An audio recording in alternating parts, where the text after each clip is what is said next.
Ever wondered what those annoying, bumpy, textured things on your forehead are? Well, more often than not, they're going to be something called a closed comedone. And closed comedones are currently having a moment on TikTok because frankly, they get in the way of your clean girl aesthetic because they make glass skin an impossibility because of that texture. So in today's video, I'm going to tell you what they are, why they happen, what you might be doing to cause them, and how things can be better. So let's delve into the pore, which is basically a little opening that connects the hair follicle, the sebaceous gland, with the surface of your skin. So the gland is in your dermis. Now that produces oil that passes onto the surface of your skin called sebum. However, things can get messy down in the pore because sticky skin cells combined with ingredients that we find in our makeup and our cosmetics and our hair products can combine to form these little pesky blockages, what we know as comedones, and that creates an obstruction in the hair follicle, and over time that can lead to breakouts with inflammation, papules, pustules, cysts, and so on. So the comedone is an obstruction, skin cells, oil, all basically bunched up in that little opening. Now, comedones can be open to the surface, and that's what we see on the nose. Typically, these open comedones get oxidized. They're also known as blackheads. But when they're below the surface of the skin, not exposed to the air, they're skin-colored or whiteheads. Now, don't get confused. The term whitehead is also sometimes used to refer to a pustule, which is an inflamed blemish seen in acne, which has got a red base and a whitehead that's basically a small collection of pus. Closed comedones are quite different. These are non-inflammatory. And in the context of acne, those closed comedones can often go on to become inflamed spots further on down the line. However, for the context of today, we're just talking about quiet little comedones sitting there, not really doing any harm, other than getting in the way of smooth skin. Now, people often ask me if their hormones influence the appearance of closed comedones, and yes, potentially they can, particularly in that second part of the cycle when progestrogens go up, testosterone also increases and the skin becomes more oily, ergo more likely to form closed comedones if your skin is that way inclined. And similarly, for some people, going on the contraceptive pill with its blunting effect on the impact of those hormones in the second part of your cycle can also improve things. So I think aside from the aesthetics of it, the fact that closed comedones can sometimes develop into actual blemishes is a darn good reason for treating them. So let's go through today what will be helpful and perhaps some of the key mistakes I see when it comes to tackling closed comedones. Now, like a good doctor, the first step is always to do no harm and to remove things from your lifestyle that might be making things worse. Now, common things that can contribute to the formation of closed comedones, and I do sometimes see these in people where I think that if we just remove the causative factors that they're using on their skin, things just get better by themselves. So there's definitely some individuals who have an innate tendency to form closed comedones. I think their oil is a bit stickier, their skin cells are more likely to clog up, but for some it is purely an external cosmetic related thing. So things that I consider high risk, you probably know this already if you follow my channel, but I think facial oils are just to be avoided full stop when it comes to people who are comedone prone. And similarly with facial cleansing balms, they too can have a tendency to clog pores because some of their ingredients tend to be quite occlusive in nature.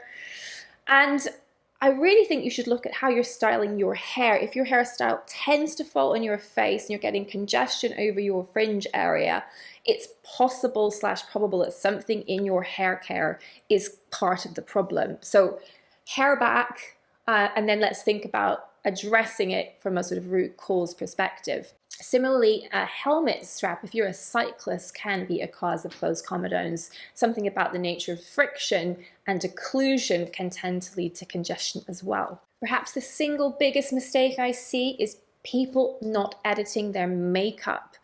Longwear formulations, I think, have evolved hand in hand with double cleansing as a practice. The harder to remove the makeup becomes, the more elaborate cleansing needs to become to get it off. And I do think there's something about this particular marriage of trendy beauty habits that has been a disaster for the clog-prone skin possessee. So look at your makeup. Anything that is long wear, I would really encourage you to put aside. You know, when you're covering blemishes, which tends to be the main reason to kind of go in the long wear direction, look at light, easy to remove bases. Perhaps just go for targeted coverage on the blemishes, but again, try and stay away from long wear formulations. Just go for high pigment, high coverage products instead. Use pinpoint concealing to minimize the amount of occlusive makeup going on the skin. I'm not suggesting for a second you throw your makeup out, but just look at the formulas. And then even things like setting sprays or certain pigments that are red or yellow seem to be more potentially occlusive when it comes to makeup. So things to look out for, and make sure you give your makeup kit a good thorough going over. So we have eliminated any potential triggers. We're now trying to build a constructive routine to tackle the root cause, these little plugs. So one of the first things people might do is to reach for a beta hydroxy acid. Now, the reason this exfoliating acid is better than an AHA, and that is one of the biggest mistakes I see, is people leaning towards AHA, so glycolic and lactic acid, rather than BHAs, is because AHAs are water soluble. They just won't penetrate effectively into that oily pore. You want a BHA, which is oil soluble, to get in there, to be able to exfoliate those dead skin cells that are part of these little clogs, to start to break them down. It's a term that we use, is called comedolytic, meaning it breaks down comedones. So you want to look for a preparation. It's got 1 to 2%, depending on your skin's tolerance. Try and stay away from anything with alcohol or fragrance in there. These are the ingredients I think that tend to make BHA products more irritating than they otherwise would be. And again, I go for leave-on products. You know, toners and things won't deliver the same efficacy because you're not getting as controlled an amount deposited on the skin. We want to dose the skin correctly to get the maximum results. So if BHAs alone aren't solving the problem, you might then want to think about adding in some azelaic acid. My acid with extra, always my favorite, and that's because it works so hard for your different skin needs. Now, azelaic acid is a bit like a retinoid in that it will increase cell turnover and help improve the quality of the cell-to-cell interactions as they mature, so the cells become less prone to hanging out with each other and getting sticky. So that helps prevent them in the first place, what we call primary comedolysis.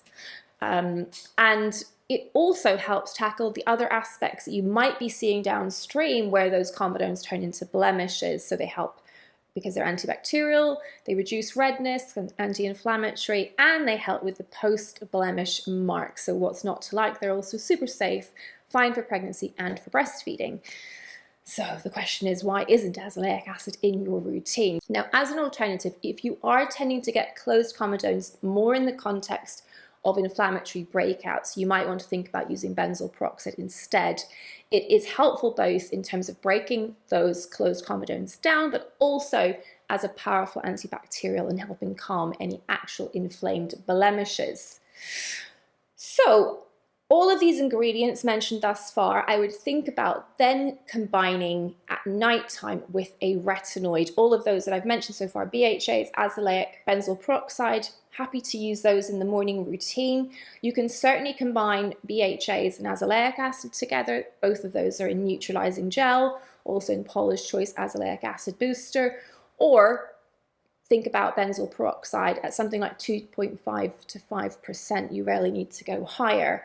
Nighttime though, any of those would partner well with a retinoid. And the reason a retinoid is so important is, as I mentioned for azelaic acid, it gets to the core of the problem. It stops those sticky skin cell interactions and helps keep the pore clog free, which is what we want. Now, it's worth mentioning for those of you in the US, topical dapsone is an alternative to benzoyl peroxide and azelaic acid and salicylic acid. Now, it is a more effective anti-inflammatory than it is an anti-comedone agent. So just worth bearing that in mind if you're finding that you're getting rid of your inflamed blemishes in using it, but the congestion, the comedones are still there. So which retinoid to go for? I mean, I don't think the fact that you've got comedones determines which retinoid you go for. You go for the right one for where your skin is at. If you've been using a retinoid in the past, but you're not finding it's quite solving the problem, then increase the intensity. But if you're going in at ground zero, then I think something like an active retinoid or a low strength of retinol or retinaldehyde, they're good places to start. And then you basically go up the retinoid ladder every 3 months or so, just turning the dial until you either get control of the problem or you reach your skin's threshold for tolerance. Now, one very important caveat when it comes to using a retinoid: you may well purge. In fact, I would say you're probably more likely to purge than not. What is in must come out. You didn't arrive in this position overnight, and unfortunately, we certainly can't solve it overnight. So when I see someone for the first time in the clinic who has lots of comedones, and it's not uncommon to see somebody who's got upwards of 50 lesions, all quietly sitting there, not really causing that much bother until you lean in or you're cross-lit from the side, and then you see all the little bumps. Most of the time, those will come out to some extent when you apply a retinoid. So that can certainly make things look worse before it's better. And it can be hard to know, is this the right thing? Am I doing the right thing for my skin? So I think when I'm building a routine for someone like that, I really emphasize that part of it so that they really do have realistic expectations of what lies ahead. And I will equip them both with their retinoid, because we do need to get these things out, but also an anti-inflammatory, even if they're not getting inflammation-related sort of blemishes right now. So they've got the fire extinguisher on hand for whenever the upheaval starts. To be forewarned is to be forearmed. So the main mistake people make when it comes to using retinoids for comedones is to give up too soon. I think important to have this 3 to 6 month, even 9 months timeline in mind, and to find a way to be consistent with your skincare routine. Almost like training, it might hurt before it gets better, but it's so worth it to push through to the other side. Now, one ingredient that can really help ease the pain of purging, I think, is niacinamide. So in its own right, vitamin B3, as it's also known, is a great ingredient for helping reduce congestion in pores.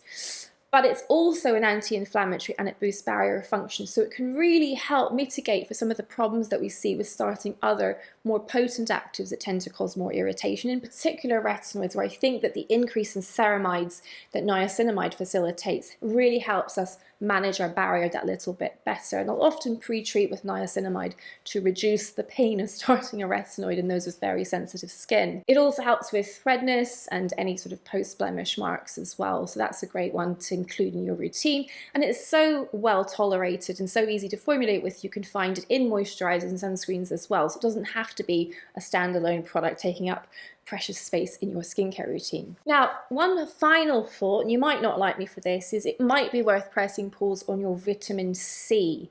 Certainly, if I'm treating someone who's tackling premature aging at the same time as congestion or breakouts, I'll often ask them to park their vitamin C while we get the congestion side of things better. And once their pores are clear, we no longer have any closed comedones, then we tend to start to sort of push the regime perhaps more in the direction of collagen building and pigmentation suppression and things like that.